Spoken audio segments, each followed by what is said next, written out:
Many Christians struggle to defend the truth of the Christian worldview. What if there was a podcast dedicated to answering the toughest objections to Christianity? This is the mission of the Daily Apologist podcast. On this episode, I talk about the deconversion announcement of a famous Christian rock star. Hello, friends and neighbors. I'm your host, Dean Meadows, and today's kind of a saddening show, but I also believe that it's one where we can take the time to shine the light on a very difficult subject that impacts so many people. As reported last week by just about every major news outlet and every social media outlet, John Steingard of the Christian band Hawk Nelson announced that he no longer believes in God. And so over the next couple of episodes, I'm going to break down the reasons that Steingard himself gives for leaving Christianity. Now, I want to be perfectly clear before we dive into his statement and we start breaking down the very first reason that he gives for leaving Christianity. I'm not going to pile on John Steingard, right? I've received some pushback on social media about what's your purpose behind this. Well, you're talking about this guy's deconversion and he's not there in the room with you to kind of defend himself. So let me just bring to the forefront and be just completely open and honest with the audience about why I'm doing this. Number one, he's an influencer. Who knows how many millions of people that Hawk Nelson has influenced over the years. And so when you hear something like this from someone that you admire, it could be something that could shake a lot of people's faith, and they may not know how to answer some of these objections that Steingard raises. And that leads me into the second point, is that I think we have a responsibility as Christians that when things like this happen and things like this are announced on a global scale, that we have a responsibility to be compassionate, to be loving, to show mercy when we need to show mercy in these areas. But we also really need to, it's okay to be bold and to proclaim the truth where we can. And that's the other reason, why I think this is necessary. But there's also a third reason, and it may seem obscure, it may seem ridiculous, but I hope that John Steingard comes across this podcast at some point. I want him to hear this, and I hope that there's something that's said in this podcast that would cause him to take a second guess at potentially being shown back to a belief that God does exist. So with that, let's go ahead and move into his statement. Now, he writes like a 9-page statement. So what I'm going to read here is just his initial post, not a piece of that 9-page statement that he gives about why he left. And he says on his Instagram, "I've been terrified to post this for a while, but it feels like it's the time for me to be honest. I hope this is not the end of the conversation, but the beginning. I hope this is encouraging to people who might feel the same, but are afraid to speak as I am. I want to be open. I want to be transparent with you all, and also open to having my heart changed in the future. I'm not looking for a debate at all. Just a chance to share my story in the hopes that some good can come of it. I love you all." Now, that encourages me about as much as a deconversion statement could encourage me, because notice what John Steingard says here. He says that he's scared, and I can't even begin to walk in his shoes with regards to that, but I can only imagine how scary it would be to make this type of proclamation on social media, given the following that Hawk Nelson has had. But what I'm interested in is two things. One, he says, "I want to be open." So he seems very sincere in that. And we know that because right after that, his next sentence is, "I also Uh, and I'm also open to having my heart changed in the future. So this is a good sign. So I think that he is genuine. And one of the things that we don't need to do when we hear statements like this, we don't need to say things like, "Oh, well, he probably wasn't a Christian to begin with," or, if he would just read his Bible every day, then he wouldn't have made such a statement. I don't find that to be helpful or convincing argument for why he should come back to Christianity. So let's go ahead and move into the reasons, or at least the first reason why Steingard has abandoned his belief in God. So in elaborating on his deconversion statement, or in elaborating on his deconversion, Steingard says the following: if God is all loving and all powerful, why is there evil in the world? Can he not do anything about it? Does he choose not to?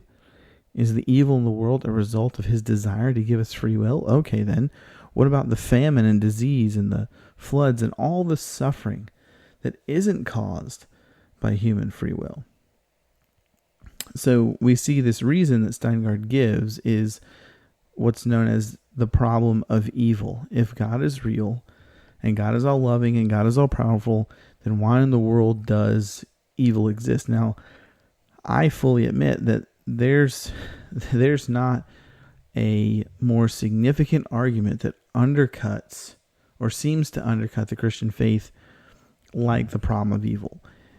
Because this is a objection that appeals both to the mind and to the emotion of human experience. We saw this a lot with, the New Atheist, as Sam Harris writes, The End of Faith and Letter to a Christian Nation. This is one of his go-tos. This is one of the things that the late Christopher Hitchens used to use in his debates. And we've even seen, maybe not the New Atheist movement, but certainly an agnostic like Bart Ehrman has used this before. Notice what Ehrman says in his book. It says, in his book, God's Problem, How the Bible Fails to Answer a Most Important Question, Why We Suffer. Ehrman says the following: if there's an all-powerful and all-loving God in this world, why is there so much excruciating pain and unspeakable suffering? The problem of suffering has haunted me for a very long time. It was what made me begin to think about religion when I was young, and is what led me to question my faith when I was older. Ultimately, it was the reason why I lost my faith. So here's this guy that writes on textual criticism, is known for his questioning and skepticism of the New Testament documents and their historical accuracy, reliability. And what does he say? He says, hey, I'm not a skeptic because of textual variance in the New Testament. I'm a skeptic because of the problem of evil, pain, and suffering. And that does lead us, or should startle us a little bit. I mean, even for me, when I sit back and I look at things like genocide, when I look at things like murder, I too am caught up in this question of why doesn't God intervene to stop it? And so these are not light questions. These are serious questions which, if there's no credible answer given, I do believe that it undermines the case for the existence of an all-loving, all-powerful God. But if the problem of evil can be resolved within the Christian worldview, it undercuts the atheistic worldview. And so what I want to do is I want to show that the problem of evil doesn't invalidate the existence of God as defined by the Christian worldview, and I'd like to show that it still causes a problem if you're an atheist. So what we need to first understand is that as we unpack the problem of evil is that the Christian worldview describes God as the highest conceivable being, possessing, omnipotence, omnibenevolence. He's omnipresent. He in other words, he's a maximally great being. And so based on that description, that definition of God, since God is all powerful, loving, and present, number one, he can't undermine his own power or do anything that's logically impossible. So, for example, God could not create a squared triangle because it's logically impossible to make those things. God could not make a rock so heavy that he could not lift it, because if he did that, he'd be undermining his own power. So, the question at hand is evil similar to these other illustrations that I've made? Does the existence of evil undermine the nature and power of God described by the Christian worldview? So as we look at this, we need to break down the problem of evil into two areas: the intellectual problem and the emotional problem. Now, the intellectual problem involves the plausibility that God and the coexistence of evil are impossible. Essentially, it's like the immovable object meets the irresistible force. If one exists, the other doesn't. Now, the emotional problem of evil simply involves people's disdain for God that would permit evil to exist. Now, with this in place, let's go ahead and first look at the intellectual problem of evil. Now, here's how maybe a syllogism would work. Premise 1, if an all-loving, all-powerful God exists, evil does not exist. Premise 2, evil exists. Premise 3, therefore an all-loving, all-powerful God does not exist. Now, if the first two premises are true, it logically follows that the conclusion is true. Now, on the surface, notice I'm saying surface, it seems like this is an airtight argument. But I believe that there are two hidden objections that we really need to discuss. Now, what we should understand is that there is no explicit contradiction between the first two statements. The first two statements are not like a married bachelor, so to speak, right? They're not an explicit contradiction. But this is kind of what's implied in the atheist argument. And the assumption is that if God is all powerful, he can just create any world that he wants. Or, if God's all loving, he prefers a world without suffering. Now let's consider that first assumption. If God's all powerful, he can just, willy-nilly, whenever he wants to, however he wants to, create any world that he wants. Now, I don't think that this is necessarily true. And this is why I say that. If God desires for humankind to have free will, then that limits the type of world that God would create. Because if God desires people to choose him freely, he can't make them choose him freely. You can't force somebody to do something freely. That is a contradiction. Free will is not forced, or a decision of free will is not forced upon somebody. So that seems to undercut the first assumption in the skeptic's argument. And the second assumption is like, hey, if God is all loving, he prefers a world without suffering. Well, I don't know that that's necessarily true either. God could have overriding reasons in allowing evil. It could be that in his desire for the most number of people, the maximum number of people, to come into a free relationship with him, he would allow some evil, some suffering to exist. Now, I want to give a biblical example, and then I'll give a secular example. In Acts chapter 8, Acts chapter 8 follows, obviously, Acts chapter 7. And in Acts chapter 7, Stephen stands before the Jews, and he essentially gives them a history lesson. He calls them stiff-necked people who are uncircumcised in the heart. And basically, he accuses them of unrighteousness in their killing of Jesus. They've killed the prophets and whatnot, and they're just doing. And I'm just giving a rough outline of it. That they're just simply acting outside of the will of God. And guess what? Just like their fathers have, their fathers acted outside of the will of God in killing the prophets, and they're doing the same thing. So they end up stoning Stephen. Now, what's interesting is that in Acts chapter 8, upon Stephen's stoning, there's a great persecution brought against the church by Saul of Tarsus, who later becomes Paul the Apostle. Now, what's interesting about this is that the persecution leads to Christians being scattered from Jerusalem to Judea, Samaria, and to the other parts of the earth. Now,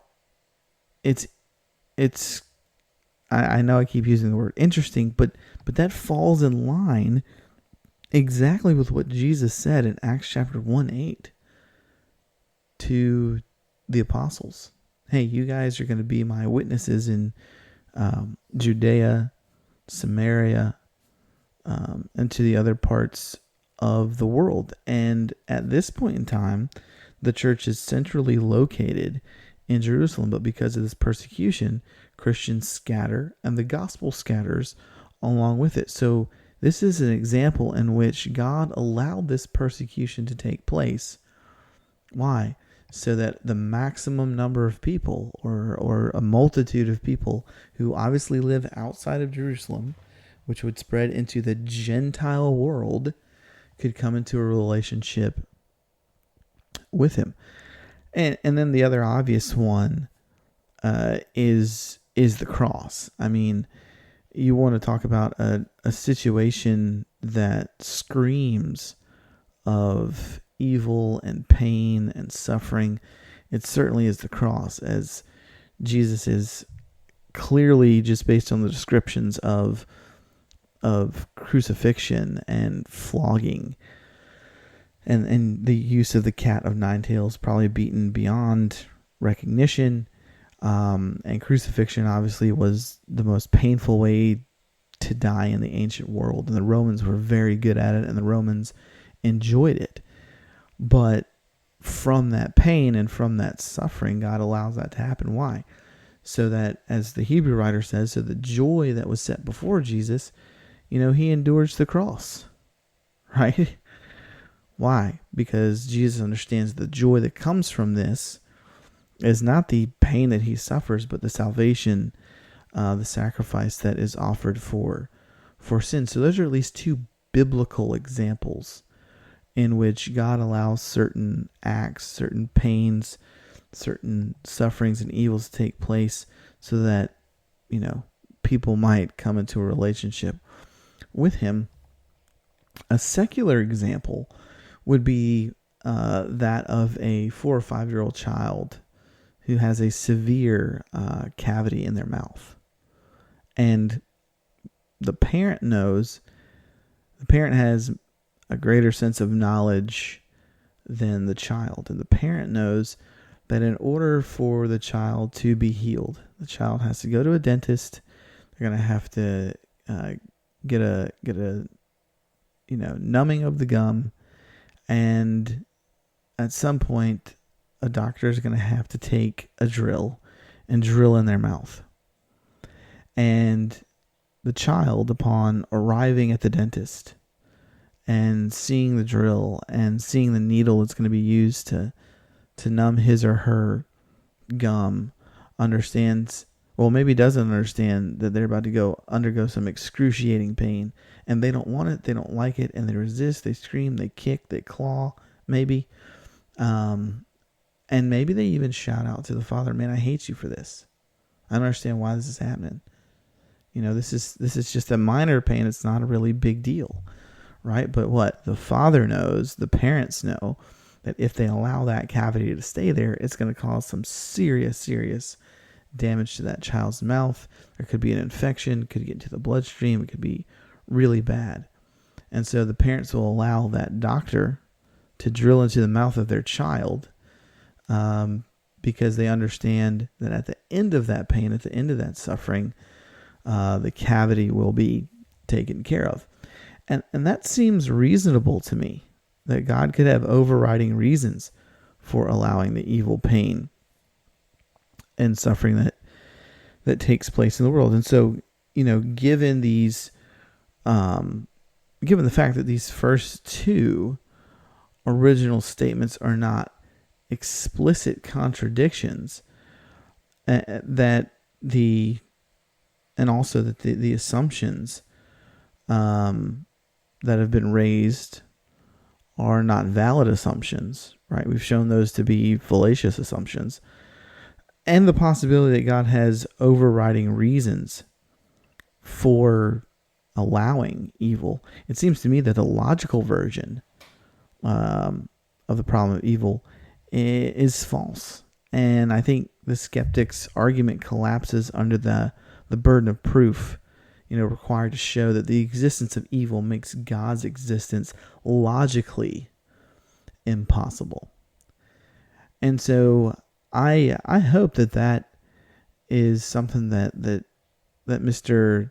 Steingard will at some point discover, if not through this podcast, through a friend or a neighbor or another podcast as well. And so what we're going to do on the next episode is we're going to look at the probabilistic problem of evil, the probabilistic objection. And so what happens here is the skeptic abandons the logical problem of evil because understands that it's not an explicit contradiction and these assumptions are fallacious. So instead of saying, hey, God's existence is logically impossible, what they will say is, well, it may not be an explicit contradiction, but just given the amount of suffering seen in the world, it is more probable than not that God does not exist. And so I look forward to unpacking that. I appreciate you listening in. This is not an easy subject to talk about. Certainly, there are a bunch of people who are devastated by John Steingard's announcement. And so what we need to do is that when we come in contact with people who are struggling with the same issue that John Steingard is struggling with or has struggled with, we need to be able to give a really good answer. But even before that, we need to say, and I hope that John Steingard gets this, we need to say to people like him that we care for him, that we love him, and we're sorry that he's going through this struggle, but we would invite him to talk about his struggle and navigate it and study it with open and honest hearts, and encourage that dialogue to take place. So between now and next week's episode, go ahead on over to thedailyapologist.com. Check out some new blogs that are up.